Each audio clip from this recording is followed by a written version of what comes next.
tous, c'est encore une joie de vous retrouver sur Twi TV, la télévision interactive. Ce soir, nous parlerons des deux représentants du Burkina Faso en campagne africaine, en l'occurrence Raïmo en Ligue des champions africaine et Salitas en Coupe de la Confédération africaine. La 13e journée du Faso Foot est également au menu avec des résumés de matchs à vous proposer. Une journée qui a été moins prolifique en but, 8 seulement ont été marqués dans cette 13e journée. Pour en parler, nous avons sur ce plateau Ibrahim Dianda. Bonsoir Ibrahim. Bonsoir à Samy Thiemtouré, bonsoir à tous les téléspectateurs de Twi TV. C'est un réel plaisir pour nous de retrouver donc ce plateau. Oui.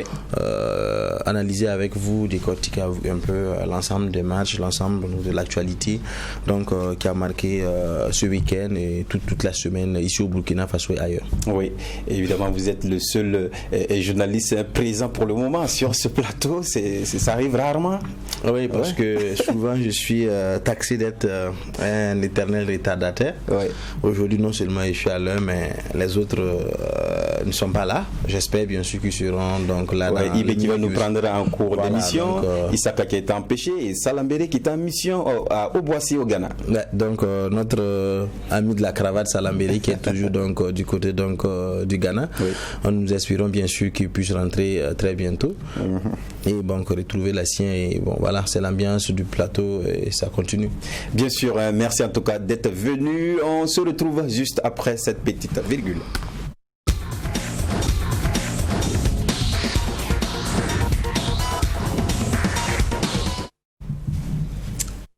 Voilà, alors Ibrahim Dianda, le football mondial et africain va en deuil encore un joueur qui nous a quitté, Pape Bouba Diop. C'est un joueur sénégalais, ce joueur qui a fait ses beaux temps pendant la Coupe du Monde Corée-Japon 2002 où il a marqué le seul but d'ailleurs de la rencontre entre le Sénégal et la France. Vous vous rappelez bien de ce joueur sénégalais. Qu'est-ce qui vous a marqué chez lui en tant que joueur par exemple? Non, déjà aujourd'hui, il faut dire que c'est l'homme que le Sénégal, en particulier toute l'Afrique, pleure aujourd'hui, reste dans le palmarès, étant le meilleur buteur sénégalais en phase finale de Coupe du Monde. Donc je crois que ça, c'est quelque chose qu'il faut gravé dans l'histoire. Et quand on sait que les Coupes du Monde se jouent chaque 4 ans, et quand on sait comment les équipes africaines ont du mal à se frayer un chemin, arriver donc à avoir déjà ce serait difficile donc que les gens l'oublient de si vite. Et on sait que ce milieu de terrain donc passé donc par la France et l'Angleterre était un très bon joueur, mais rapidement avait pris sa retraite anticipée due à des petits problèmes de santé.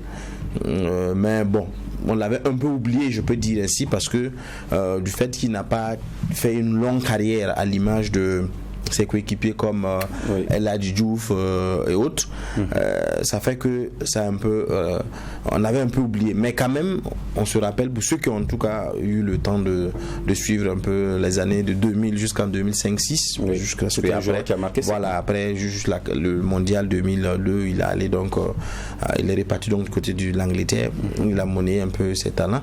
C'était un grand joueur, ce qui marquait l'équipe du Sénégal en ce moment, c'était quoi? C'était la combativité, le jeu d'équipe qu'ils avaient, l'entente avec les Fadiga également, qui avait eu aussi l'actuel entraîneur du Sénégal. L'actuel entraîneur qui était donc à la défense. Il y avait El Hadji Diouf, Fadiga et comme je le disais autres. Donc ce sont des joueurs, c'était une génération dorée du Sénégal qui avait eu ce culot, je l'ai dit à l'époque, de battre l'ancien colonisateur français avec quand on sait que en 2002 la France était champion du monde, c'était le tenant du titre de la Coupe du Monde qu'ils avaient remporté en 98.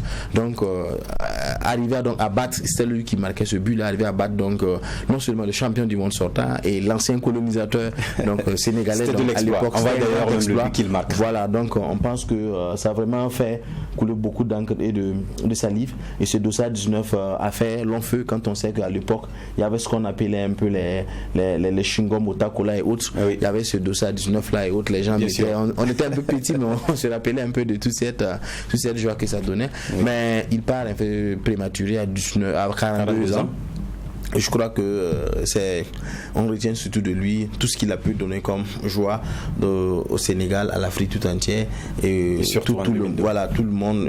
Je crois que les Sénégalais doivent être fiers de lui, de son héritage, et c'est ça aussi le joueur. L'artiste ne meurt jamais, comme Bonhomme le dit. Ce que vous faites, une fois que vous arrivez à marquer positivement votre vie, même si votre vie ici-bas n'est pas assez longue, peut-être comme on n'a pas la chance de faire beaucoup d'années comme les autres, quand même vous aurez donc vécu une vie utile, et tout ce qu'on peut dire donc c'est de le souhaiter un repos paisible et que ce qu'il a laissé derrière lui puisse prospérer.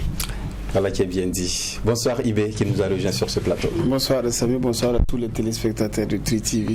C'était pas facile, mais heureusement on vous a sur ce plateau. Oui, mais je crois que vous allez prendre tout le plaisir de me pardonner pour une fois en passant pour les circonstances que vous savez. Et voilà, donc vous présentez nos sincères excuses auprès de nos téléspectateurs. Voilà. Et on parlait de Pape Bouba Diop, ce joueur sénégalais qui a fait ses beaux temps avec la sélection sénégalaise, qui a marqué le seul but de la rencontre en 2002 à la Coupe du Monde Corée-Japon. Et face à la France, c'est ce but en tout cas qui a retenu un peu beaucoup l'attention de tous les téléspectateurs et les fans du foot. Effectivement, j'avoue que je ne le connaissais pas personnellement jusqu'à ce qu'il s'illustre face à cette équipe française qui était championne du monde et championne d'Europe. On était encore au lycée, mais c'est quand même un tournant décisif donc, de l'histoire du football sénégalais et même africain, donc qui avait marqué donc l'époque. Vous vous souvenez que le Sénégal était à sa première participation à la phase finale de Coupe d'Afrique, et lui il arrive quand même à inscrire ce but, et pas face à n'importe quelle équipe, et c'était la France. Et lui il rappelait donc les liens historiques qui existent entre la France et les pays africains. Et lui il est quand même arrivé à déboulonner cette équipe là. En tout cas tout le monde avait eu ce boom au cœur, et en même temps il y avait eu une sorte de mobilisation autour donc de cette équipe sénégalaise qui nous a fait tant rêver. Et Pape Bouba Diop en son temps, il n'était pas la star de l'équipe, c'était pas le joueur le plus attendu, mais il est arrivé quand même à inscrire son nom donc en lettres d'or dans cette histoire donc de l'équipe nationale sénégalaise, mais de la Coupe du Monde, parce qu'il inscrit quand même le but qui va permettre de terrasser les champions du monde en titre. Oui, le score était d'1-0 en faveur des Lions de la Teranga. Père Lam alors de Bouba Diop, ce Sénégalais qui nous a quittés. Parlons à présent de la rencontre Salitas Ashanti Gold en Coupe de la Confédération africaine. Salitas qui est allé au Ghana contre cette équipe au partage de points, 0 but partout, c'est le score de cette rencontre. On va voir un peu le résumé de cette rencontre. Toutes nos excuses pour la qualité de cette image. On va voir quelques actions en tout cas de cette rencontre IB et Dianda. Voilà quelques occasions, une première occasion pour Ashanti Gold. Une confusion déjà, oui. Ah oui, c'est ce que je voulais dire. De couleurs de l'équipe. Même l'arbitre était en rouge sauf son shot blanc. Et là c'est les Ghanéens donc qui avaient le ballon et qui s'offrent les premières opportunités de la rencontre, à l'image donc de cette frappe malheureusement qui recadre. Salitas qui gagne un coup franc ici, mais un coup franc tiré, et le gardien qui prend le ballon à deux temps. Non, je pense que ce genre de coup franc c'est pas bien travaillé, parce que côté opposé parce que quoi qu'on dise, tout le monde est arrêté, ils attendent ce que celui qui exécute le coup franc trouve la lucarne. Mais pourquoi pas ne pas essayer d'aller vers le mieux pour que si le gardien joue en deux temps, on puisse avoir le temps de faire un truc. Moi je crois que c'est des choses qui se jouent dans les équipes qui sont assez professionnelles et ça marche souvent. Oui, et on n'a pas vu tout le match, mais au vu de ce petit résumé, on peut sentir que Ashanti Gold a un peu mis le pied sur le ballon, mais Salitas aussi qui a tenu ferme à garder ses cages non violées et qui revient avec le point du nul. Moi je pense que le plus important c'était effectivement de ne pas perdre ce match, parce que quand on regarde les circonstances qui ont précédé cette rencontre, on se disait que cette équipe de Salitas devrait d'aller limiter les dégâts. Mais là il s'en sort en bon compte, parce que ils ne perdent pas, mais quand même ils font un match nul de 0 but partout, ce qui est un bon résultat pour moi à l'extérieur.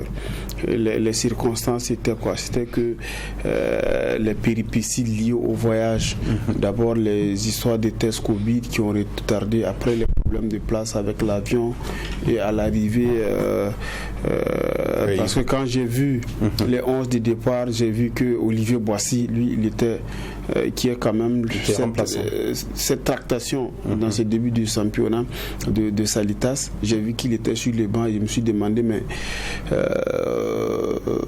qu'est-ce qui se passe? Est-ce qu'il y a un souci particulier ou bien voilà, c'est un choix de l'entraîneur. Mais à l'arrivée, on a eu quand même les explications qu'il fallait parce que lui, il est arrivé avec le deuxième groupe de l'équipe, donc qui est arrivé matinalement, donc en terre ghanéenne et qui devrait prendre le jour du match et qui devrait faire encore quelque chose de 300 km pour aller prendre part à une rencontre. Et donc le coach avait préféré donc le laisser sur le banc. Donc voici autant donc de péripéties qui ont entouré ce match-là qui font qu'aujourd'hui on peut être content du résultat de Salitas. Oui, hormis en tout cas les péripéties que Salitas a entravé avant d'arriver en terre ghanéenne, le match nul déjà c'était déjà bien pour une équipe qui joue à l'extérieur. Non, quand on sait que ici c'est pas forcément la recherche de points parce que nous ne jouons pas donc un championnat où nous allons donc chercher des points pour qu'on voit après qui est devant, qui est autre, c'est un match aller-retour où donc on doit sortir vainqueur pour pouvoir continuer donc la suite de la compétition. À ce niveau, c'est pas le point ici on regarde, mais c'est le résultat parce que on a joué donc la première partie en terre ghanéenne, la seconde partie doit se jouer donc ici à Ouagadougou. Avec un nul de 0 but partout, ne pas encaisser le but, c'est bien comme Ibé le disait, mais ce serait également bien de pouvoir tirer les conséquences de ce match pour pouvoir arriver donc à scorer chez nous ici sans également en encaisser, parce que on a vu quelques extraits ou certaines occasions où l'équipe l'équipe ghanéenne arrivait à contrôler beaucoup le match.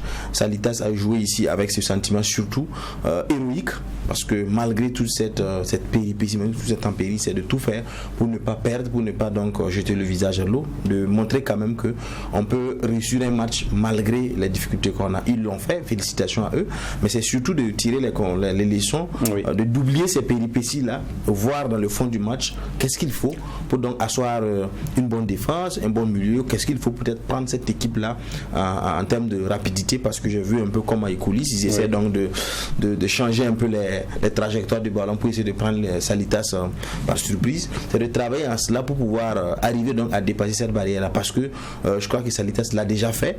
Salitas a déjà fait rêver le public burkinabé.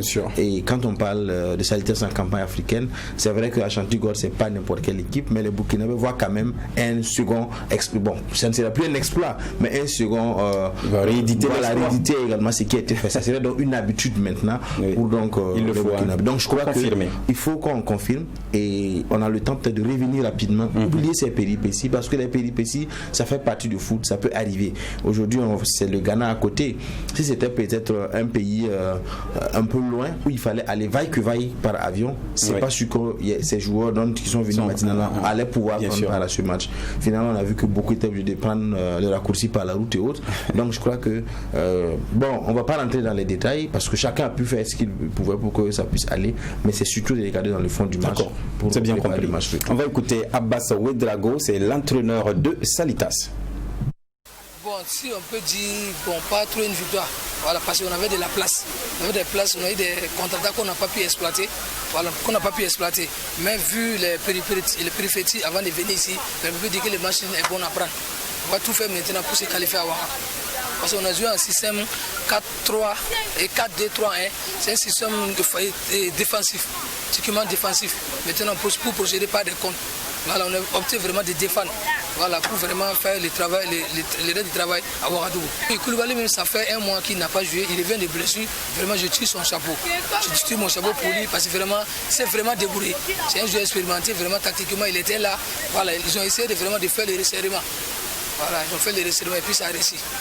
Alors, comment est-ce qu'on entrevoit le match retour? Bon, le match retour, vraiment, on espère récupérer nos gars, comme vous m'avez si bien dit tout le site là, nos trios de milieux de terrain qui sont restés à Ouaga, on espère les récupérer vraiment pour vraiment se qualifier à Ouaga. Voilà, un match qui n'est pas forcément mauvais pour le coach, oui, mais il se focalise sur le match retour et il espère récupérer ces joueurs qui sont restés, rappelez-vous, 3 joueurs, en l'occurrence Youssouf Baro et Samigné et un troisième joueur, Aboubakar Sidiki, voilà, qui est resté. Avec ces 3 joueurs, Salitas peut tirer son épingle du jeu. IB, voilà. Donc il faut vous attendre une équipe remaniée de Salitas donc, qui va affronter cette équipe ghanéenne. Effectivement, c'est quand même 3 pièces maîtresses qui n'ont pas pu faire le déplacement. Samien qui a été sélectionné avec les étalons A, Youssouf Baro qui est la pièce angulaire de cette et capitaine de cette équipe de Salitas, Ibrahim Bari du haut de son expérience. On a parlé tantôt de Olivier Boissy qui n'a pas été titulaire au départ. Donc l'un dans l'autre, c'est quand même des éléments qui peuvent être très très importants dans ce dispositif de Salitas. Et là, moi, je salue quand même cet exploit de Salitas, malgré les conditions qu'ils ont endurées donc, avant d'entamer cette rencontre-là. C'est aussi par là qu'il faut saluer le management de cette équipe. Parce que derrière, vous sentez qu'il y a quand même un recrutement, il y a une intelligence compensatrice qui a permis quand même de gérer les événements et de ne pas encaisser, de faire les dos ronds avant donc de venir à Ouagadougou, essayer de faire le jeu pour pouvoir viser l'étape suivante. Vous vous rappelez que Salitas avait quand même l'opportunité l'année dernière face à cette équipe béninoise. Elle s'est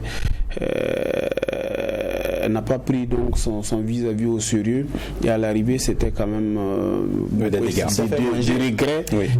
Et quand vous interrogez les dirigeants en son temps, ils vous diront que il y avait quand même de la place pour la qualification, mais les enfants n'y ont pas cru. Mais je crois que cette fois-ci ils ont tiré les enseignements nécessaires à partir donc du match qu'ils ont pu livrer à Obuasi. Je crois qu'à Ouagadougou ça sera quand même une autre paire de matchs et je sais que Salitas est capable de le faire. Oui, on en est conscient que Salitas en tout cas peut faire grand chose. Nous apprend que Salambélé est en ligne. Salambélé qui est du côté d'Aboissi. Bonsoir Salambélé. Alors comment vous pouvez nous analyser ce match, vous qui avez suivi ce match au stade d'Aboissi à Accra? Alors bonsoir à Samy et bonsoir à toute la team des décodeurs. Il s'est passé que le match s'est terminé par un résultat nul de 0 but partout. Et c'est un résultat, à mon avis, appréciable parce que parvenir à arracher ce match nul ici à Obuasi, et malgré l'absence d'un certain nombre de joueurs, je dirais même tout le milieu de Salitas avait été décimé. Vous savez que Youssouf Baro, Samien, Ibrahim Bari ont été testés positifs au pays, au Burkina Faso, et arrivé au niveau de Accra, Sidiki Baro également avait été testé positif du côté de Accra. Donc il avait été confiné à Accra pour laisser ses camarades, ce premier groupe d'abord qui était déjà venu du côté de Obuasi, continuer.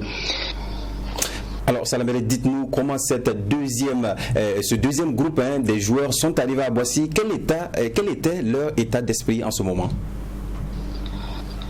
Et il faut dire que le deuxième groupe de joueurs est arrivé même le jour du match, parce que là l'équipe est arrivée autour de 2h30 du matin.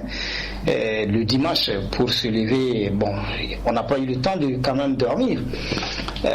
Pour se lever dimanche, pour jouer le match et parvenir à ce match nul. Donc il fallait que Ladi Koulibaly et son adjoint Ambas rentrent au laboratoire pour bien sûr sortir une équipe joueuse pour ce match. Et ils ont évolué en 4-2-3-1 pour bien sûr miser sur la récupération, le repli défensif surtout, et bien sûr laisser ce seul attaquant devant, Omar Kaboré devant, puisque Obuasi était vraiment juste puisqu'il est arrivé le dimanche matin très tôt, il n'était pas prêt pour vraiment débuter ce match. Alors Salambélé, comment vous voyez ce match retour pour ces joueurs de Salitas? Comment se présente ce match retour au vu de la physionomie de ce match aller que vous avez vu à Obuasi? Alors le match retour en tout cas semble prenable, parce qu'au vu de la prestation de Salitas et bien sûr au vu également de la prestation de Obuasi Gold, on peut dire que c'est prenant parce que Salitas va récupérer du coup ces deux milieux de terrain qui étaient absents, Youssouf Barrow et Sami Yen, et bien sûr double poumon, sans oublier Ibrahim Badi. Donc c'est pour dire que le match retour, en tout cas du côté de Ouagadougou, c'est qu'on va jouer à domicile, mais il faudra vraiment faire attention parce que on se rappelle que Salitas face à l'ASPAC l'année dernière avait été faire un match nul au Bénin et au Burkina. Au match retour, ça n'a pas été facile jusqu'à ce que Salitas soit éliminé au tir au but. Donc il faut vraiment faire très très attention, mais je dis qu'avec le retour bien sûr du milieu de terrain, Salitas a une chance en tout cas de franchir ces préliminaires, puisque l'objectif même du club cette année, c'est vraiment entrer encore en phase de poule de cette compétition. Alors merci Salambélé pour cette intervention. En tout cas, bon retour à vous au pays et on espère que vous reviendrez en tout cas avec des Sidi. Voilà. Alors, vous l'avez bien entendu, Salambélé qui dit qu'il faut être vigilant pour ce match retour. Et lui qui était au stade, il a vu en tout cas tout le match. Pour lui, cette équipe est à craindre un peu. C'est ce que je disais tantôt et il a encore confirmé, lui qui a un peu suivi ces 90 minutes donc de jeu et un peu suivi le style un peu avec lequel il joue. C'est vrai, Salitas a fait sortir un grand jeu parce que je me demandais, quand je suivais un peu après le match, je me disais bon, quelles sont les équipes dans le Faso Foot qui peuvent vous faire sortir une équipe une fois que son milieu de terrain, tout son milieu déjà habituel n'est pas là. Quelles sont ces équipes qui peuvent faire ce texte-là? Ces équipes sont très rares. Donc une fois de plus, pour rejoindre IB, l'équipe managériale de Salitas est à féliciter dans la mesure où on sent qu'il y a un peu de professionnalisme. Au moment où on a senti un peu le coup de massue, une solution a vite été trouvée. Donc pour limiter donc la casse, on peut parler de limiter la casse parce que Salitas n'a pas forcément joué le grand jeu qu'il avait, c'était pas forcément, je ne dirais pas que ceux qui sont là ne sont pas des bons joueurs, mais un match ça se prépare avec tous les moyens de bord que vous avez, tous les joueurs que vous avez, et quand vous déposez un schéma tactique ou autre, un plan, et à la dernière vous êtes obligé de recomposer cela, c'est pas souvent pas facile. Maintenant ils réussissent à le faire. À Ouagadougou ils auront certainement toutes leurs cartes pour jouer. On espère récupérer les malades. Voilà, les malades, ils auront également le temps d'avoir pu jouer l'équipe et d'avoir pu analyser l'équipe. C'est à eux de pouvoir sortir le jeu qu'il faut pour pouvoir battre cette équipe. Mais le mais ici c'est que l'équipe également ne va pas venir les bras croisés. L'équipe va venir peut-être en revanche. Voilà, en revanche, essayant aussi de jouer, même s'ils vont pas peut-être forcément garder le jeu, ils vont peut-être essayer de travailler également sur les failles de Salitas quand on sait qu'ils vont essayer aussi d'aller avec une attaque à outrance, parce que le piège de Salitas va tout faire pour éviter le match nul, pour ne pas aller encore au tir au but avec l'image de l'année passée. L'autre facteur qu'il faut ajouter, c'est que leur gardien, c'est un certain Mohamed Bailou qui a fait le RCB, qui a même été sélectionné à plusieurs reprises par le sélectionneur national. Il a perdu la main à un moment donné. Je crois qu'il est passé par le Racing Club d'Abidjan et aujourd'hui il est du côté de Oboissy. Et pour lui, c'est une aubaine pour se faire voir devant le coach national Kamou Malo en l'occurrence. Parce que lui aussi, il tape à la porte, il veut signer son grand retour. Et je me dis que il va se dire que pour moi, c'est le moment donc de sortir les grands jeux. Donc face au public sportif burkinabé, c'est l'essentiel, la crème d'ailleurs, puisque c'est elle qui sera au stade et aussi en l'occurrence le coach national Kamou Malo. Donc ça peut être un facteur aussi qu'il faut prendre en compte, et lui également peut renseigner toute cette équipe ghanéenne donc sur la manière dont cette équipe de Salitas pourra se comporter. D'accord. En tout cas, le match retour est prévu se jouer le 5 décembre prochain au stade du 4 août. Intéressons-nous à présent à la rencontre Raimo Inyamba du Nigeria. Un match qui s'est joué à Ouagadougou au stade du 4 août. On va voir le résumé de cette rencontre. Il n'y a pas eu beaucoup d'occasions, mais au départ, on a rendu hommage à Diego Armando Maradona, cette légende argentin qui est décédé. Voilà, une première offensive pour cette équipe de Raimo et un ballon dans la surface de réparation qui traîne, mais pas de réception. Oui, là, il avait quand même l'opportunité de plonger, de couper donc la trajectoire du ballon pour le mettre au fond. Là, il n'a pas eu ce réflexe. Donc, ça a été à l'image de toute la rencontre de Raimo.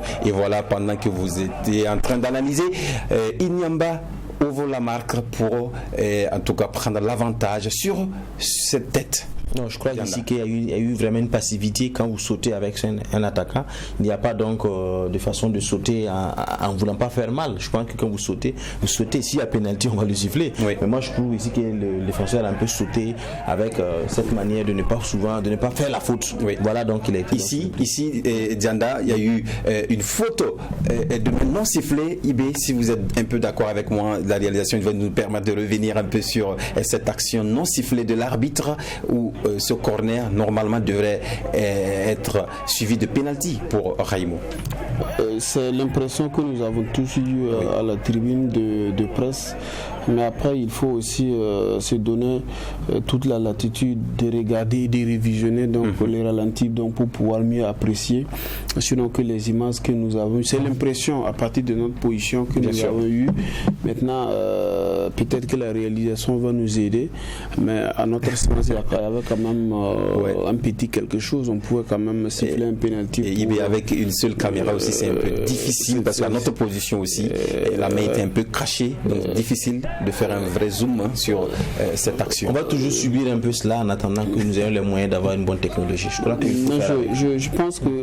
je pense que sur l'action quand même, c'est peut-être l'action de but, où effectivement il y a eu une passivité de la défense de Raimo. Maintenant là c'est l'action sur c'est toujours le but. Le but. Mais là, je crois que c'est l'action qui a précédé le but où effectivement on pourrait parler de penalty. Oui, et pas sur cette action. Voilà. Mais sur cette action également. Sur cette action, je crois qu'il y a eu quand même. C'est difficile, c'est très difficile. Donc. Et ce coup franc aussi, bien tiré de Moussa Yeda. Je crois que lui, c'est lui quand même qui rentre et qui donne un peu de tonus à cette équipe de Raimo, qui apporte donc de l'intelligence dans le dernier geste. Ça a été quand même une sorte d'éclair de cette équipe de Raimo. Malheureusement, les attaquants n'ont pas suivi le rythme. Et là, il s'offre une belle opportunité en fin de partie. N'eût été la vigilance donc de ce colosse défenseur de Inyamba. Peut-être Raimo serait revenu au score. Ouais, donc une défaite donc de Raimo en Ligue des Champions africaine et à domicile, c'est très difficile.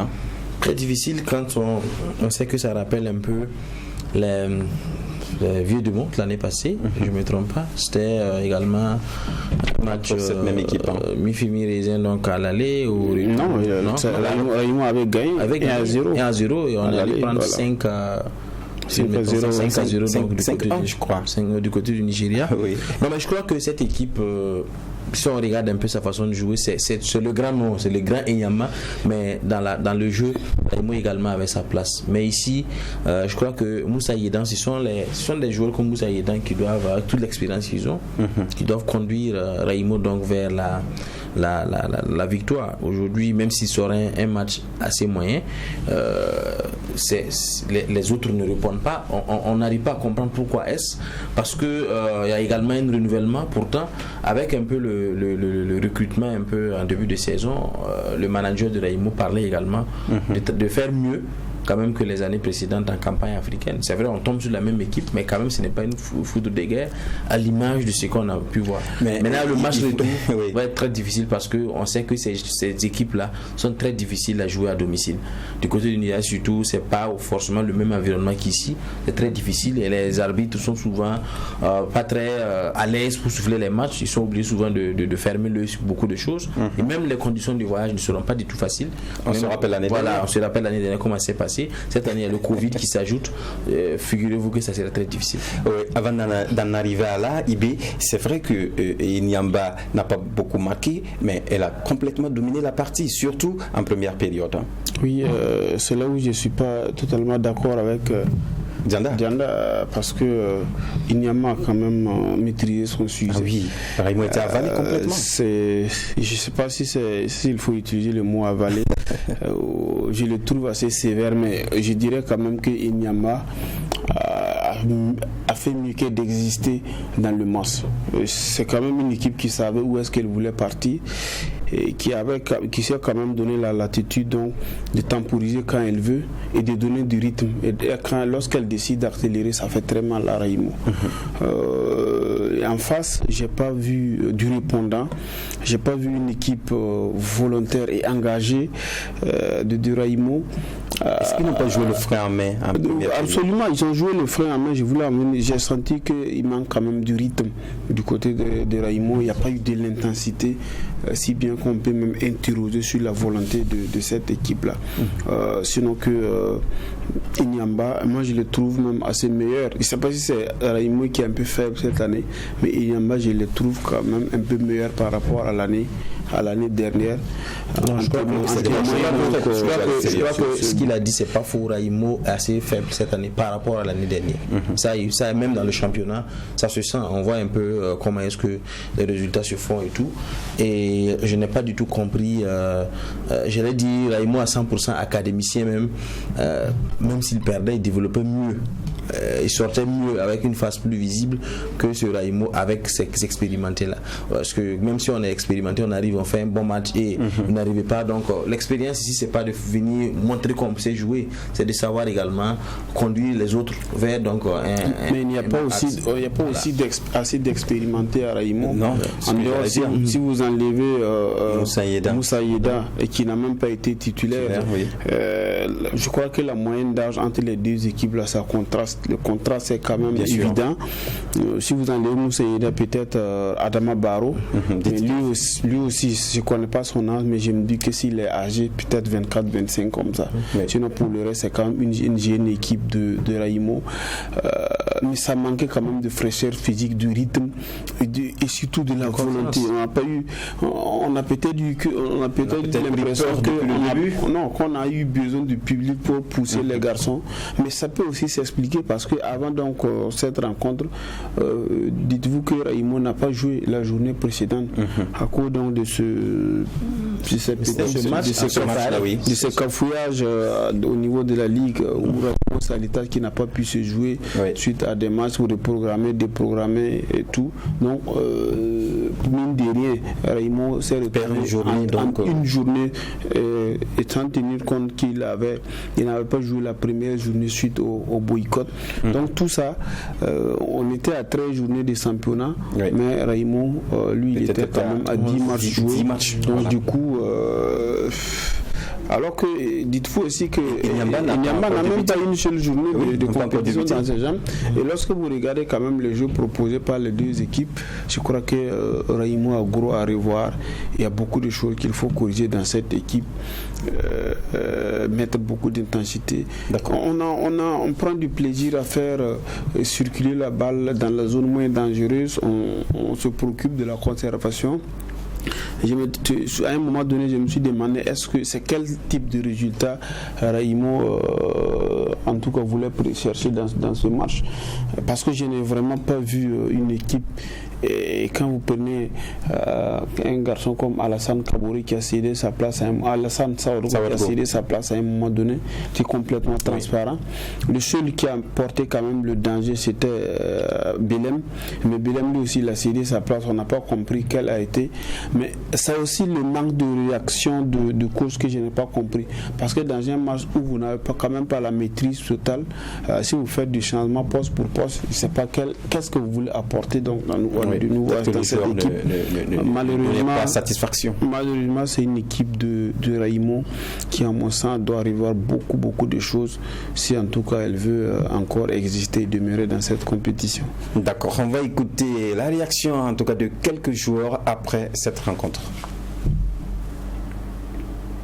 Voilà, donc j'ai dit qu'on a bien préparé le match. Et voilà, depuis la semaine, on savait que ça allait être encore difficile pour nous. Du moment où on les avait gagnés en finale de la Coupe de la Ligue, et voilà, ils n'ont pas digéré.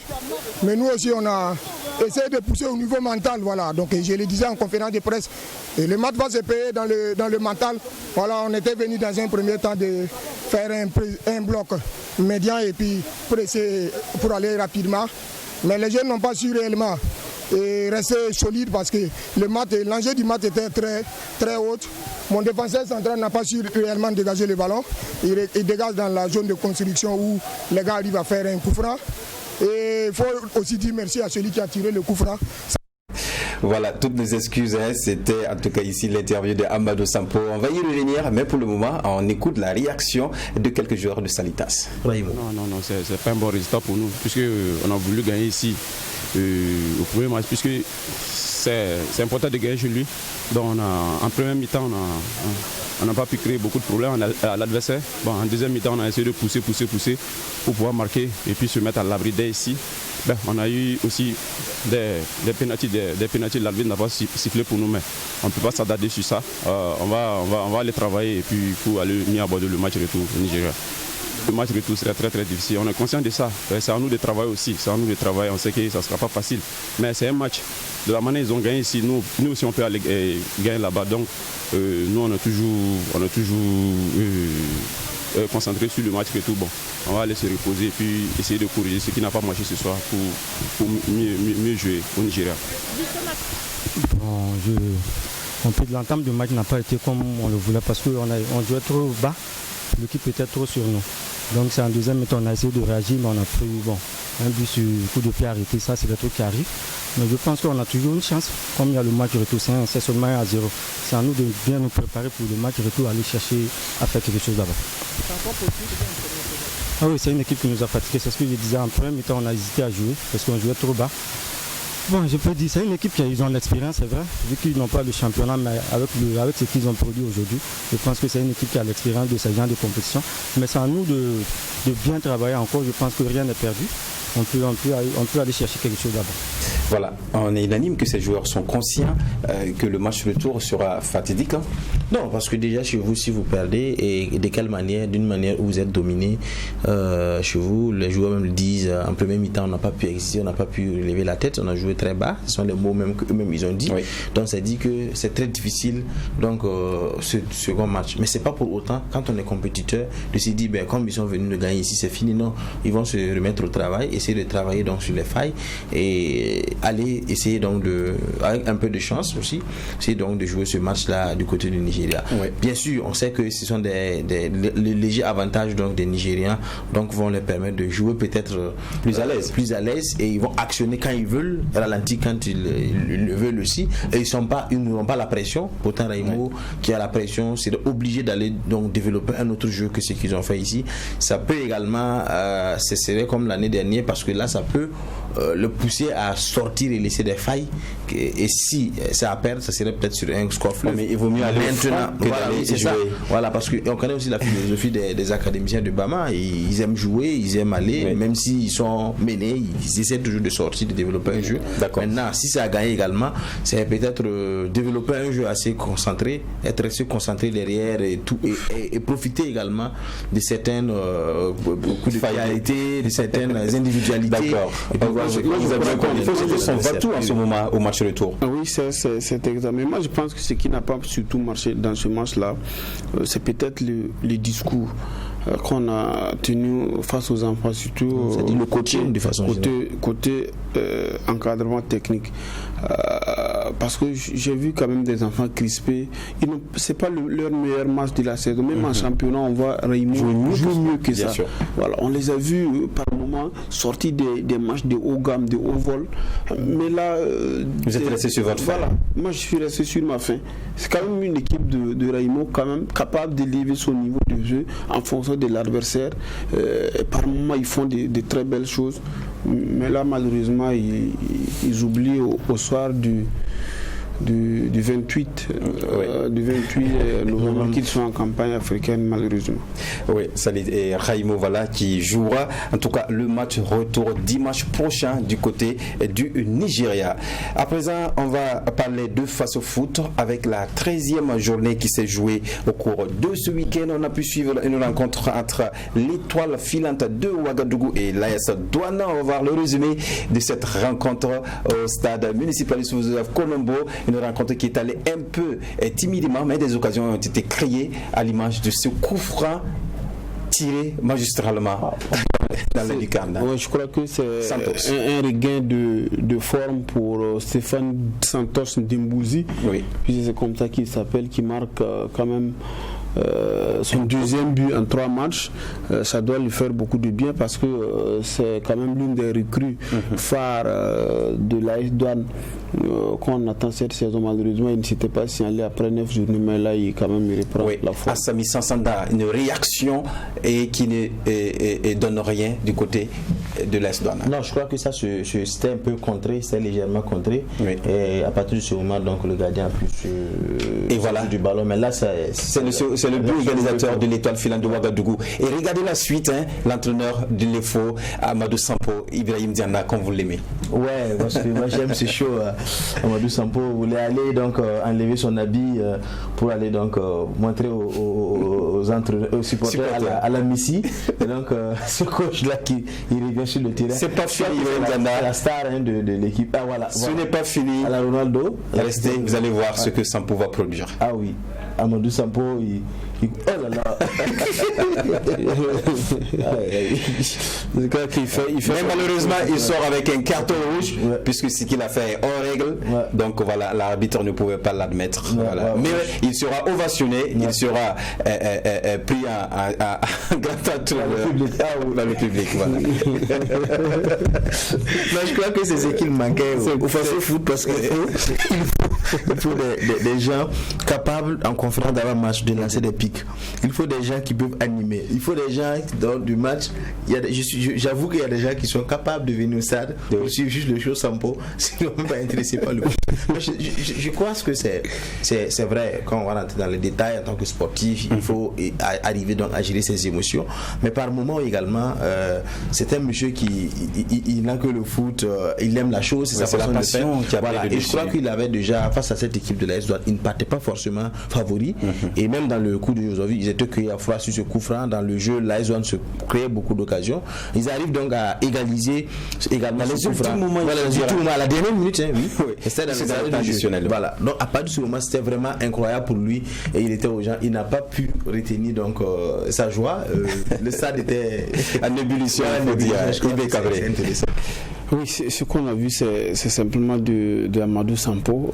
Voilà qu'il ravit la vedette à l'ensemble même du match. Même celui qui a marqué le but n'a pas jubilé autant. Dans un super match entre l'AS Douane et l'étoile filante de Ouagadougou, les conditions ont fait que Amadou Sampo nous a quand même servi ce spectacle. C'est de Amadou Sampo tout simplement. Je crois que là, il est en train de mettre Mourinho sur le côté, parce que jusque là c'est lui qui était la star. Et là il est en train de lui ravir la vedette dans sa façon à lui donc de se comporter dans ce face-foot. Et c'est un monsieur qui vit en temps plein sa passion. Comme vous pouvez le voir ici, c'est quelqu'un par mois qu'on va aussi fondre en larmes lorsque son équipe la perd. Donc on ne peut pas lui en vouloir à cet instant précis où l'étoile filante de Ouagadougou, qui à la recherche de points, était en train de perdre face à l'AS Douane, parce que souvenez-vous, l'étoile filante de Ouagadougou n'a pas gagné face à une équipe qui était classée mieux que elle jusqu'à en tout cas cette rencontre, et il ne fallait pas surtout perdre face à l'AS Douane.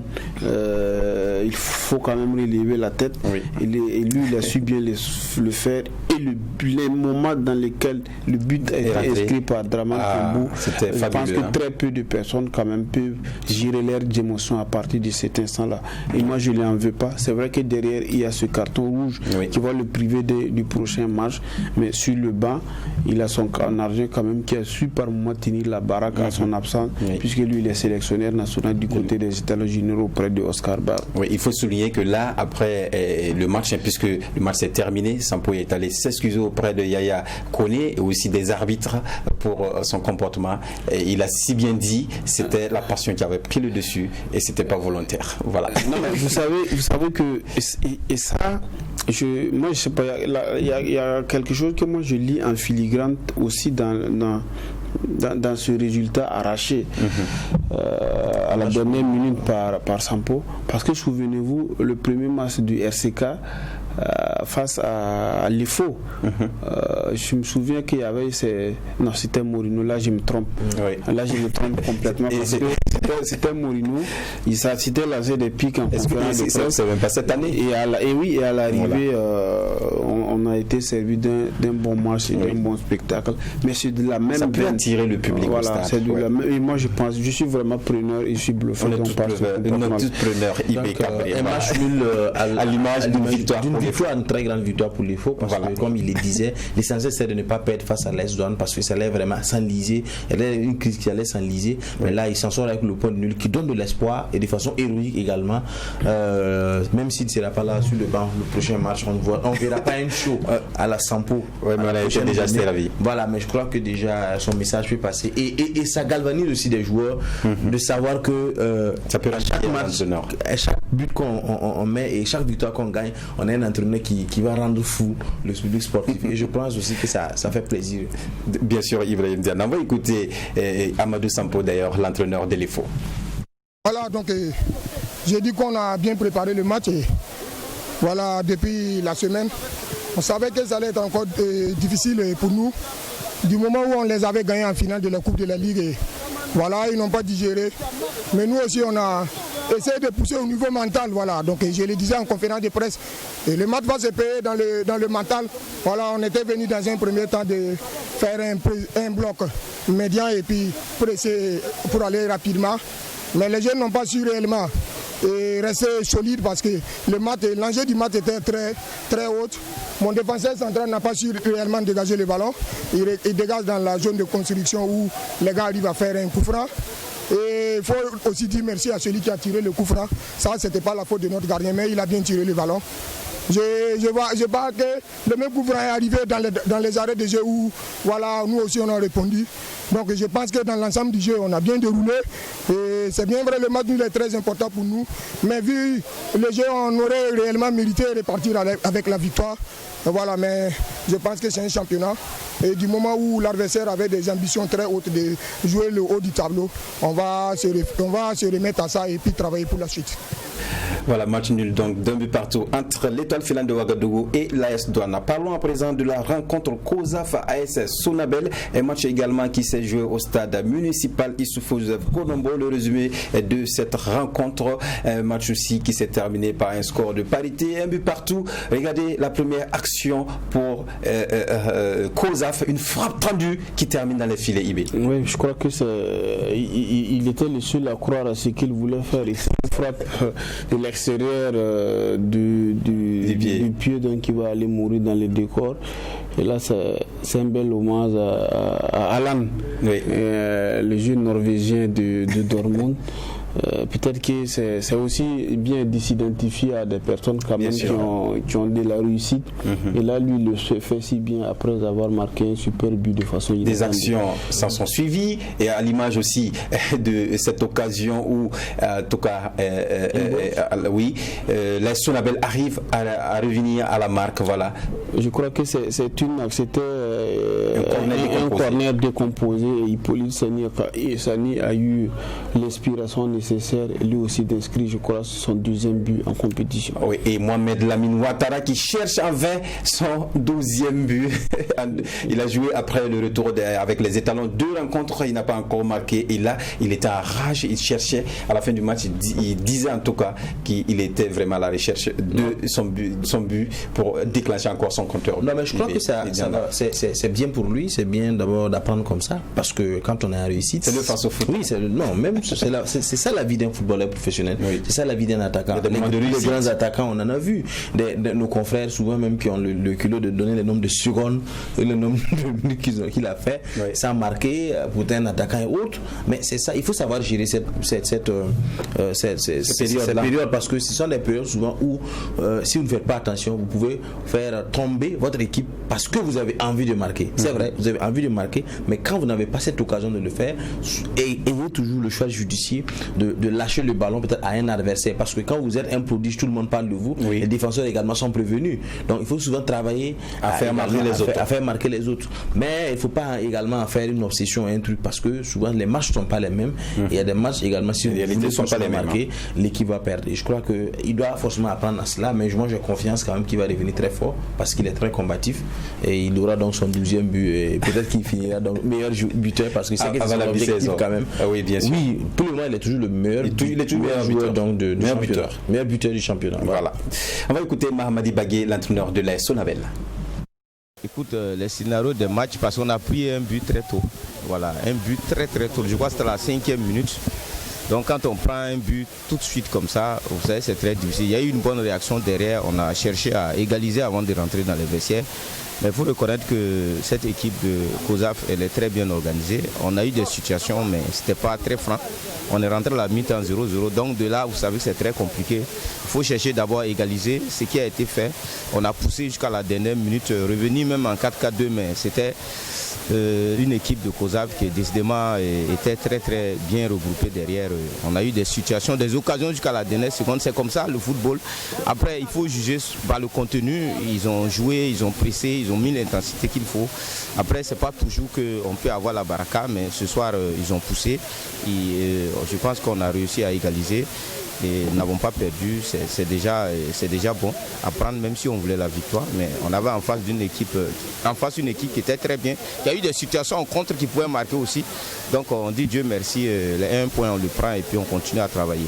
Voilà, un point qui permet donc à l'AS Sonabel, voilà, de rester en tête du classement avec 25 points. L'AS Sonabel qui en tout cas tire vers on va dire un petit titre de leader de la mi-saison. Non, je crois qu'on est encore loin, parce que là... Il reste encore 4 journées. Non, on doit aller à 18 journées. À 18 ou 17 à 17 journées pour la phase aller. Donc, et là, on est à 13. Il y a quand même 4 journées, beaucoup d'eau peut couler sous le pont. Je pense qu'il faut, avec beaucoup d'humilité, se dire que c'est jouable, mais en même temps aussi dire que beaucoup de choses peuvent se passer.